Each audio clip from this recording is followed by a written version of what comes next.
I'm Naira. I'm Ellie. I'm Nina. I'm Joanna. This is Politics Under the Microscope, where we explore issues that matter to you by connecting science, policy, and society.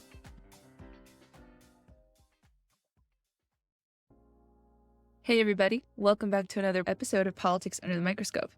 I'm Naira, and you're listening to part 2 of our episode featuring Barbara and Jennifer of Cherokee Concerned Citizens, or CCC.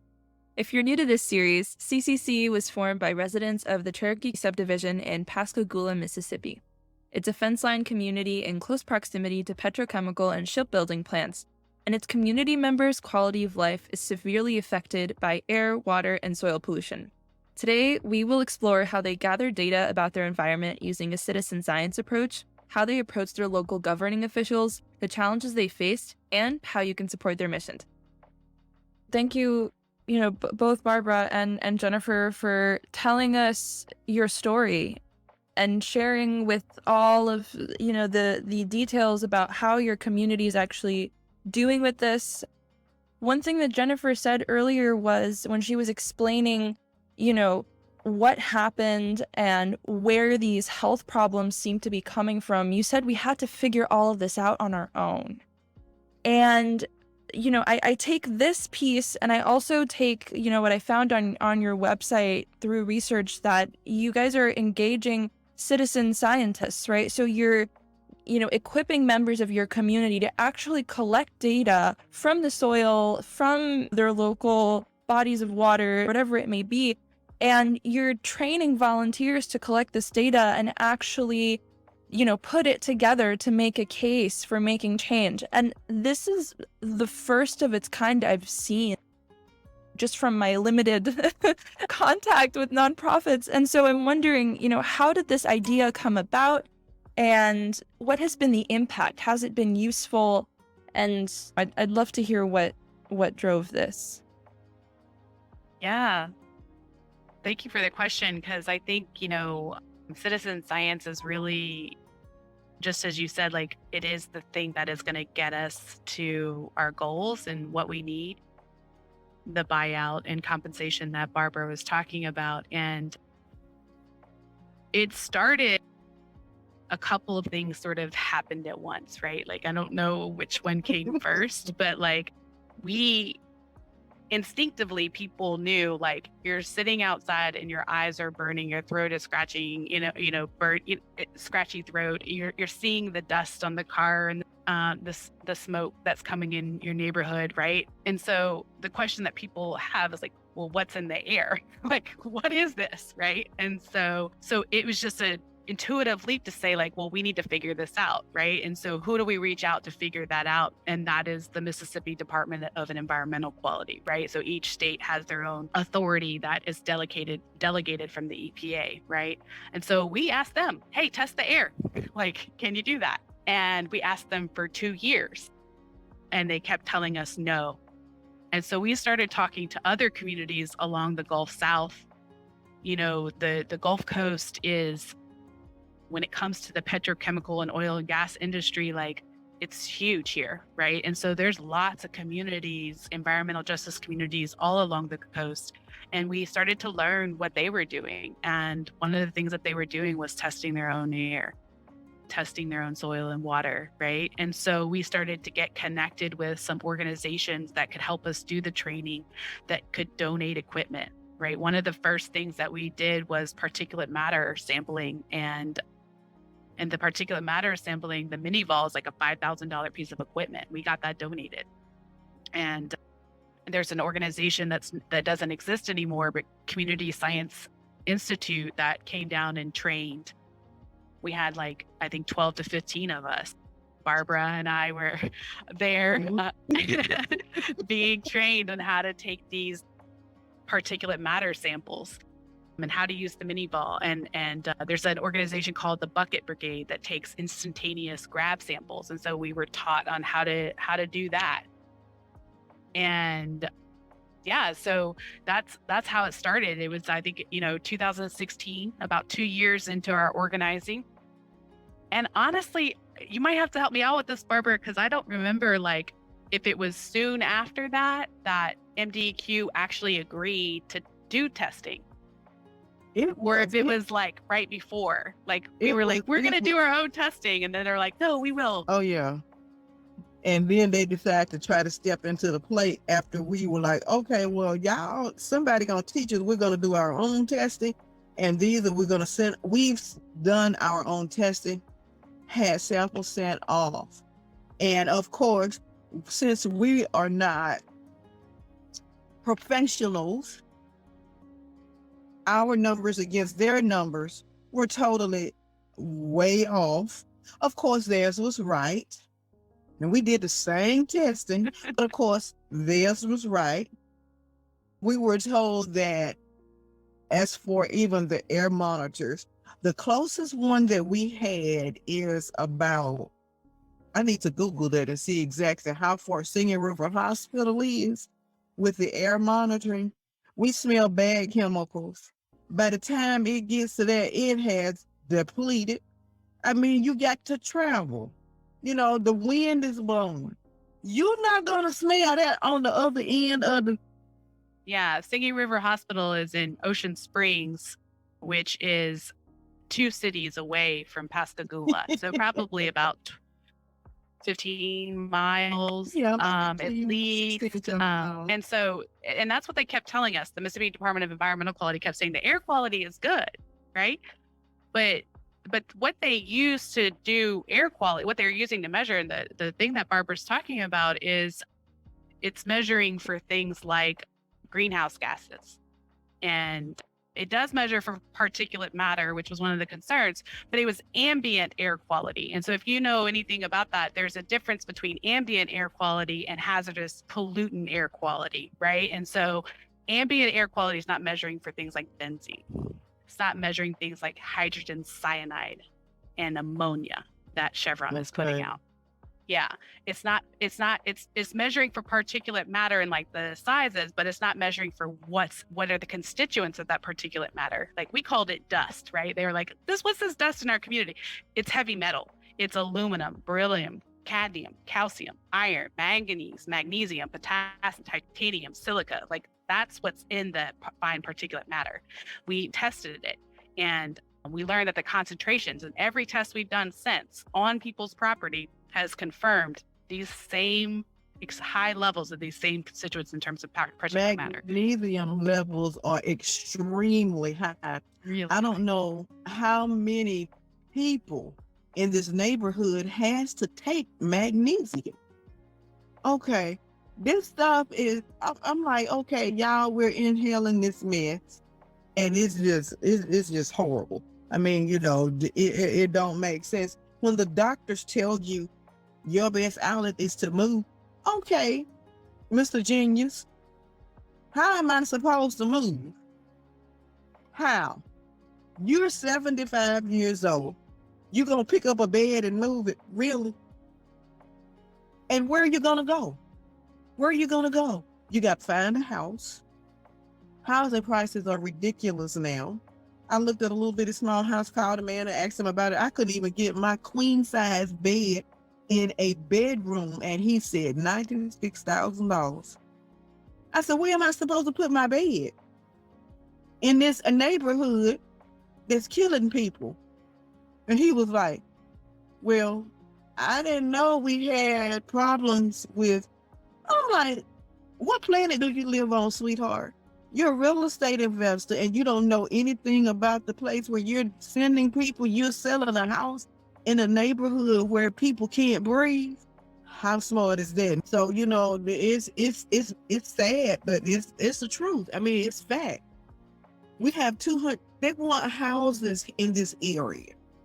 $291,000 for a house that me and my mom called about the other day. And I asked him, I said, why are the houses so expensive in this neighborhood that is contaminated? He said, well, what do you mean contaminated? I said, do you not know where you live at? Or where you got this house for sale at? I said, you live right here at Chevron, sweetheart. If they drop a bomb, guess what? We're gone. You don't know what they got going on over there. He said, well, sometimes, you can walk outside and it smell like boiled eggs. No kidding. Really. I'm like, Lord Jesus, you so smart. I'm sorry. Your mama has the best response, Barbara, whenever they tell her that she should just move. She's like, my house ain't a box. I can't just pick it up and leave.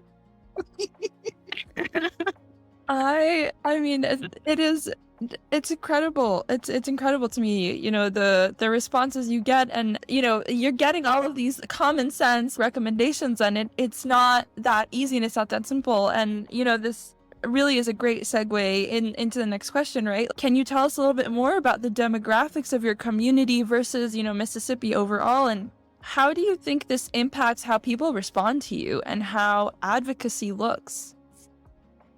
Yeah, it's a really good question. And, the community is racially diverse as a working class neighborhood. And, as Barbara was saying, like, even the houses selling at 200, that may sound sort of, really low for New Yorkers, but in Mississippi, that's actually pretty high. But yeah, the Cherokee subdivision is a neighborhood of about 120 households. There's lots of families and elderly people that have been living there for like 50, 60 years. And half the houses are homeowners, and then some are like rented out, right? And a few of the homes have been sold, and like since Katrina, some people like chose not to rebuild or even come back. And so over the years, the population of just that residential community is getting smaller and smaller, and we're getting more renters come in, and the renters don't stay for very long, a year tops. And so in terms of like advocacy, that impacts our advocacy, right? Because people are coming in and out and like trying to organize the community. So we have to like regularly like walk the neighborhood and meet our neighbors and like, to be bringing people in. It's a good part of organizing anyway, but like people are moving in and out. And some people have, taken a loss and gotten out because they had to. One of our first founders had 2 children with serious respiratory issues, and one of which was in and out of the hospital with regular breathing treatments and so forth. We're glad to say that she's doing very well now, living somewhere else and able to breathe and no longer has to have breathing treatments and so forth. But that's not an option for everybody.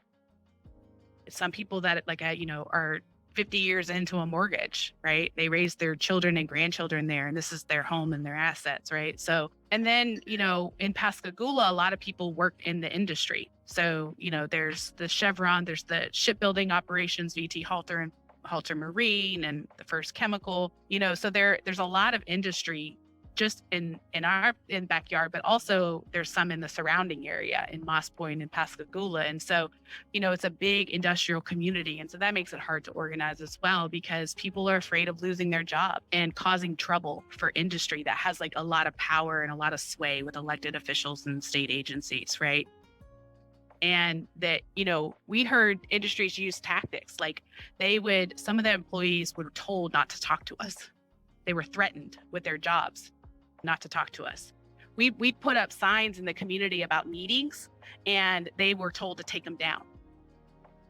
We actually had to start advertising our meetings a little bit differently, because companies would send their employees to be disguised as like concerned citizens and like just be there to watch and like basically listen, track us. They could go and report back. Keep tabs. And we notice like unmarked vehicle, like white vans, and like certain, sometimes we'll notice like people from the industry like driving through the neighborhood slowly, necking, sometimes parked.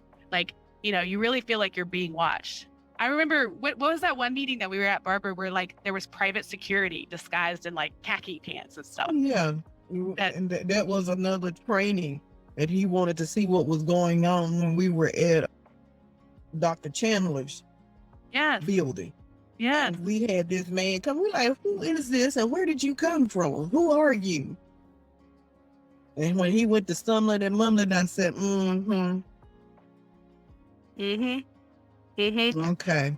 Yeah. So like, the industry is keeping tags, and some of them, like Chevron has like a community liaison person. So they send their community liaison person out all the time to like check in on us and see how you're doing. And like, if you have any issues, like call us first. And like, we know why that you want us to call you first, because you don't have to report it, right? You can fix the problem. And they've even gone as far as like to take air samples, but it's all sort of a strategy to make them seem like they're a good neighbor, and just to keep tabs on us and to see like how much power and influence we're gaining in the community and public opinion. The other thing is, like, I grew up on the coast my entire life, and we always talked about the Pascagoula smell. My dad worked at the shipyard and stuff, and so people know like there is something in the air, but not everybody knows that there's a health impact. And like, the more that we get involved in doing this work and engaging with the Mississippi Department of Environmental Quality, I really think that this sort of disconnect doesn't just exist in the mind of people, but it also exists in the structures, right? So like, the EPA is not, they will tell you, MDEQ and EPA, they're not a public health agency, right? They write policies and regulate pollutants in order to protect public health and the environment, but they are not a public health agency. And so when they set standards, they're not always setting the same standards that a public health agency would. And there's a huge disconnect between these two structures, right? And public health agencies will tell you they're not environmental regulators. So what they do cannot be enforceable through MDEQ. And right? And so like, you're talking in circles. And so this sort of disconnect between industrial pollutants and health is like intentional, right? And so it's no wonder when we go knock on doors and we talk to people, we say, is the industry causing any problems? Like, well, smell some odors here and there, but it's, not that big of a deal. And I'm like, okay, well, have you experienced any issues with that? We're like, I don't think so. Well, what about respiratory issues or anything? Oh, actually, yeah, my daughter she was diagnosed with asthma. Oh, and I have this rash. Does this count? Like, you know what I mean? Like, so people start realizing, oh, wow, actually, yeah, I do have health issues.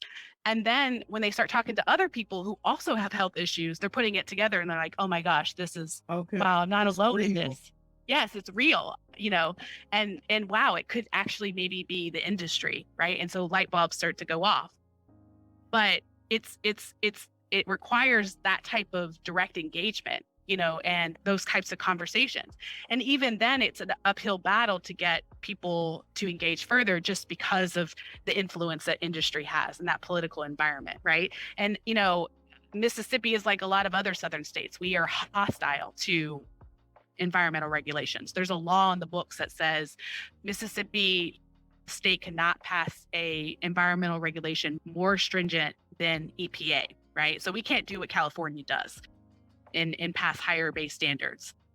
And, certainly not at the city level and not at the state level. That law prevents them from doing that. And, our state is so supportive of industry. Barbara alluded to this earlier. BT Halter, and we like to say in part because of our pressuring and testing, but BT Halter, which is a shipbuilding operation, and they do sandblasting, they were forced to build an enclosure, legally forced, because of clean air violations, right? Our governor awarded them $11 million to help pay for the enclosure. And then they celebrated BT Halter for building the enclosure as being a good neighbor and creating jobs, leaving out the part that they had been violating the Clean Air Act and polluting, the nearby community, right? That's how our elected officials like to spin it, and that $10 million tax break that Chevron gets. I mean, that's another piece of thing that happens. The local city council and supervisors will give tax breaks to Chevron, even as the infrastructure, the city and county's infrastructure is starting to fall apart, and the population of Pascagoula is declining. It's been declining since Hurricane Katrina. Like, people decided not to come back, and there's no wonder. Like, who would want to come back to an industrial town that has nothing, that offers nothing for people, And so So that's the environment. And then the last thing I'll say about the environment is the permitting process. It's such a joke. When Barbara was saying we've done everything that they've told us to do, the very first thing they told us to do, and by they, I mean Mississippi Department of Environmental Quality. That's the group that we took our complaints and concerns to. And we did everything that they told us to do. The first thing they said, you need to participate in Title V permits. Title V permits are basically all facilities that pollute a lot, essentially, that release a lot of contaminants into the air have to get a permit. In order to be able to legally pollute, they have to apply, they pay like $46 a ton or something like that. I don't know. But anyway, so MDEQ is the agency that writes the permit. They have to lean a lot on the company to describe their whole process and things like that. The permits are up for renewal every 5 years. The DEQ has 18 months after the 5-year expiration date to reissue another permit. So in 2014, the Mississippi Department of Environmental Quality held a training for us in the community. It says how do we properly engage and effectively engage in the permit process, right? And they told us that this was a great year because almost every single one of those 7 facilities were up for renewal. We learned that Mississippi Phosphates permit at that time, while it was still active, had been expired for 10 years and was still not reissued. Now, granted, it was never reissued because they ended up filing bankruptcy before the end of the year. But the only permit that became available in that year was Chevron cogenerating plant, or Mississippi Power Cogeneration Plant, which is the power plant for Chevron. Chevron is so large, it's like 3 times the size of our neighborhood, that has its own power plant. And so in that permit, we had a hearing and everything. We asked for comments because they had old grandfathered equipment. We asked them to change it and all this stuff. What is this year, 2022? We still don't know if that permit was ever approved. You go on to the MDEQ website, it is not there. And then the other permits, all the other 6 facilities that were supposed to be up for renewal, took years later. We're still waiting on Chevrons. So it's been expired for 8 years now. It's been expired. Well past the 18 months. And this is the process we're supposed to participate in to affect change. Not only that, though, the kinds of comments they want are technical, because they're not a public health agency, right? They don't want to hear that 35 people in our neighborhood have cancer, that in the last 5 years, 23 people have died. They don't want to hear the results of a health survey that says that, the average number of days that the residents are sick is 9.3 days a month, with some people being sick 15 days of the month. 40% of the ones that we surveyed consider themselves sick as opposed to healthy, right? They don't want to hear that people are having issues with cardiovascular, lungs, respiratory, cancer, mood and behavior disorders, like neurological issues. They don't want to hear that stuff. They don't want to hear the anecdotal stories of, like Barbara was talking about, with the dog, being burnt, or the founder, her chemical asthma, right? They don't want to hear those anecdotal stories. They don't accept our odor logs or our documentation, signed documentation by 32 people that says, hey, you're still sandblasting, because guess what? We still see this dust. I got that in air quotes for those the viewers who are just listening. This particulate matter of heavy metals that has been on our property for years, that is supposed to have stopped because of the enclosure, is still coming over. They don't want to accept any of that. They want to hear us say things like, best management practices. They want us to know about the new type of equipment or EPA method for regulating benzene, or, you know what I mean? Like, we don't know that stuff. This is so technical. And if you were to read Chevron's permit, you have to read the draft permit. You have to read the information relative. You have to read all kinds of other reports, emission datas and startups and shutdown releases and all this stuff or whatever. You're talking about at least 1,300 pages worth of information, at least. And it's highly, highly technical. So, if we can afford to get scientists to look at that, but like citizens can't do anything.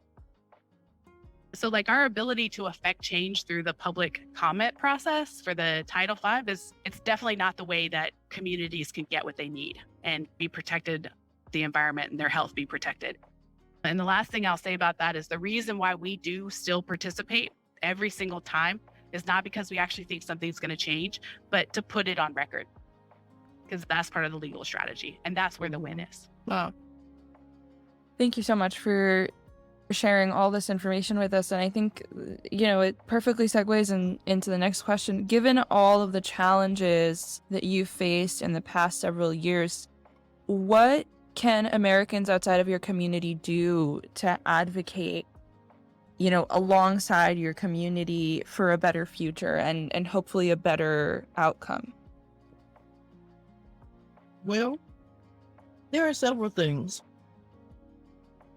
If you're in an area where there is this industry, start taking your health surveys. Start contacting these companies. What are you using?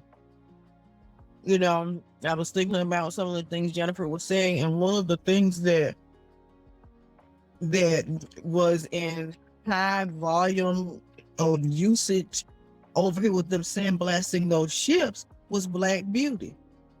We don't use Black Beauty. Okay, well, why is it the lab report says this is what was on my vehicle? My dad was a welder. He could smell something and tell you exactly what it was. He could hear something and know exactly what he was talking about. And just as sure as he said it, it was in the process. After Hurricane Katrina, we had some barrels in our yard. We don't know where they came from, but they had, some of them had VT Halter on them, some of them had Chevron on them, some of them had First Chemical, some of them had Mississippi Phosphates on them. Do you not understand? These people came and got these barrels, did not say what was in them, did not ask, look, are y'all having any problems, any health issues with these barrels in your yard? We don't know if they were contaminated or what, but I do know that they were in a hurry to get them.